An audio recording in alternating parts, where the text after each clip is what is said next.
Essas mulheres que desde o ano 2000, ou seja, há 19 anos, que homenageando Margarida Maria Alves, dão o nome de Marcha das Margaridas e que vem pautando a luta política. Hoje, para quem não viu, enquanto essa marcha já estava aqui na frente do Congresso, a última mulher caminhando ainda estava lá no Parque da Cidade, tamanha era a marcha que aqui se colocava sobre o território do Planalto Central. Era muita gente, mas para mostrar também que quem destila o ódio vai encontrar nessas mulheres a solidariedade, o amor, o coletivo, o altruísmo e a luta que as une, que é uma luta de umas pelas outras, mães cheias de filhos, com 3, 4, 5 jornadas, que querem a floresta em pé, não querem a floresta desmatada, querem o desenvolvimento, não é uma visão santuária, mas uma visão de um desenvolvimento sustentável que mantenha o meio ambiente preservado. E é nesse momento dessa luta linda, bonita, que se soma a educação, que se soma a mulher indígena, aos quilombolas, a luta das educadoras, dos educadores, que traz ao Parlamento brasileiro, que traz aos ministros, que traz a este governo essa imensa pauta de lutas. É nesse momento que, infelizmente, a gente vê os governantes e, particularmente, o presidente da República, transformando a sua boca numa verdadeira cloaca. Desculpe o termo chulo, mas é isto. Agredindo a esquerda brasileira, agredindo os progressistas desse país, agredindo as forças políticas nos seus discursos, no Piauí, no Nordeste, agredindo a autonomia do povo argentino que foi às urnas e tomou suas decisões.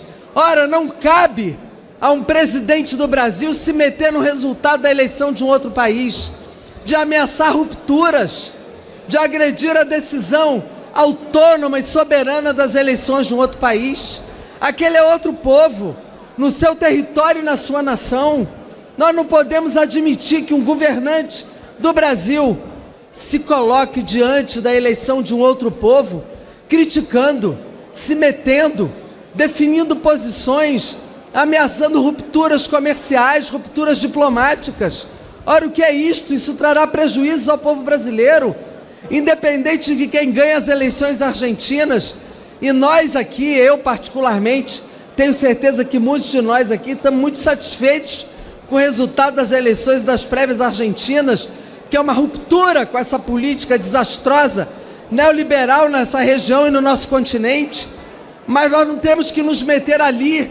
Um chefe de Estado tem que respeitar o resultado daquelas eleições, a autodeterminação dos povos. E seja quem ganhar a eleição, tem que manter relações diplomáticas e comerciais pelo bem do povo brasileiro. E ainda vai para o Piauí agredir a esquerda, os comunistas, com palavras chulas. De fato, a boca deste presidente mais parece uma cloaca, porque dali não sai nada que seja absolutamente saudável ou absolutamente digno, rompendo de novo o decoro do cargo. Aliás, motivos para ir embora desse país, por uma ruptura inclusive da Constituição brasileira, motivos já estão de sobra. Quero aqui colocar o meu repúdio como comunista, como membro do Partido Comunista do Brasil, pelas suas palavras no seu discurso no Piauí, pelas suas palavras nos últimos discursos que fez no Nordeste brasileiro, pela sua permanente agressão, estimulando o ódio, a polarização permanente. Ele de fato só continua falando para o seu grupinho. Ele não consegue ser um chefe de Estado, não consegue ser o presidente de todos, porque não tem formação democrática, não consegue conviver com a democracia, não consegue conviver com o diferente. Ele só sabe agredir, polarizar, dividir, estimular a cisânia, o ódio, negando as opiniões, negando a história, negando a democracia, negando tudo aquilo que lembra a história saudável desse país. Fica aqui o repúdio como membro do PCdoB, mas tenho certeza que falo aqui em nome de todos aqueles que amam e que respeitam a democracia brasileira. Hoje são dias de celebração para o povo brasileiro, porque estamos inaugurando uma nova era, a era da liberdade econômica. Estamos tirando realmente as algemas do empreendedor brasileiro, que até hoje tem sido escravo de uma burocracia, de uma burocracia, porque a burocracia é, acima de tudo, burra, e ela representa o atraso. A medida provisória 881, que está agora sendo debatida, que teve uma grande vitória ontem neste plenário, hoje tem seus destaques analisados aqui, e certamente o povo brasileiro, mais uma vez, sairá vitorioso por meio desse parlamento que chegou até aqui com os votos que nos foram confiados nas urnas, chegou para fazer um Brasil diferente, chegou para cuidar do povo brasileiro e sem vergonha de dizer que apoia o empreendedor, apoia o capitalismo, apoia todo aquele que é capaz de gerar emprego, porque temos a compreensão de que o Estado não gera emprego.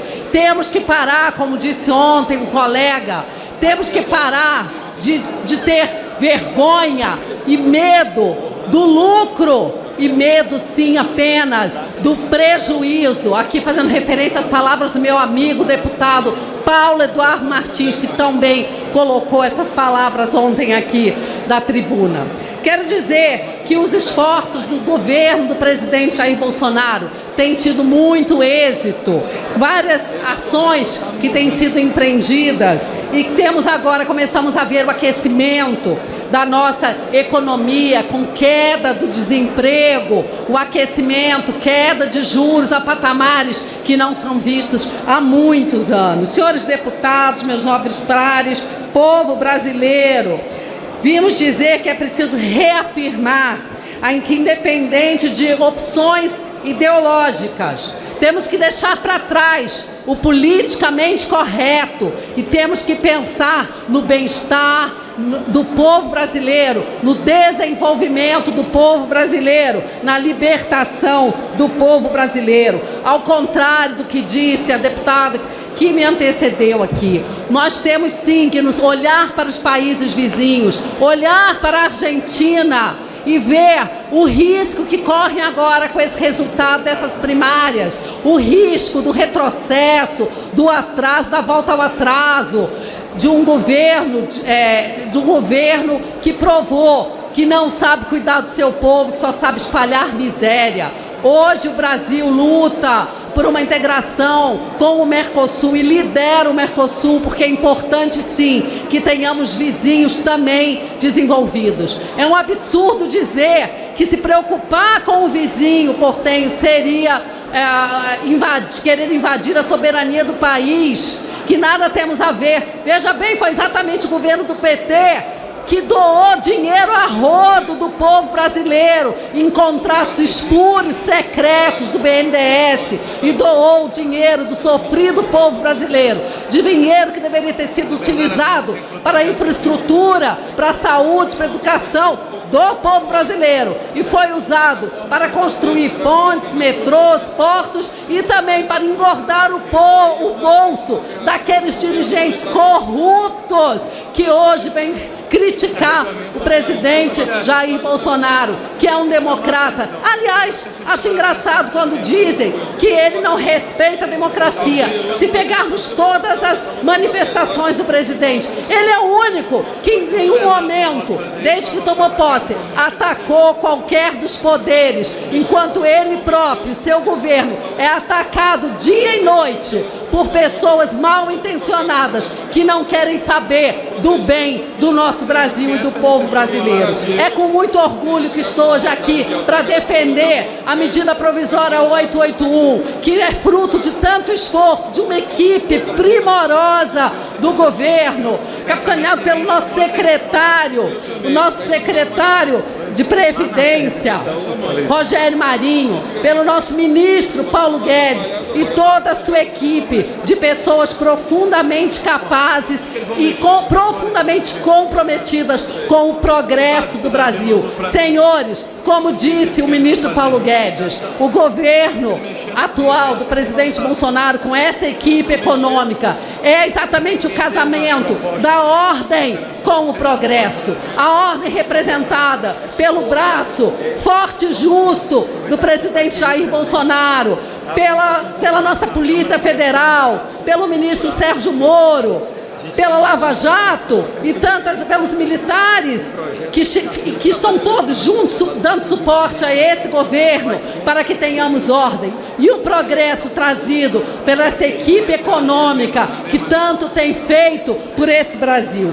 E é com essas palavras que eu quero deixar claro e pedir aos colegas que mantenham o texto ontem votado. Há muitos destaques aqui apresentados pelo PT, pelo PSOL, que representam mais uma vez o atraso, protecionismos que não protegem ninguém. A questão dos domingos já está muito bem colocado da forma como ficou no texto aprovado ontem por nós com ampla maioria. Não queremos a volta de um sistema que, a título de proteger, diminui o emprego e acaba por prejudicar exatamente aqueles que mais precisam. Com essas palavras, quero mais uma vez agradecer a todos que nos escutam, a presidência, essa casa, por todo o esforço conjunto que esse Congresso tem feito para a aprovação dessas medidas. Muito obrigada.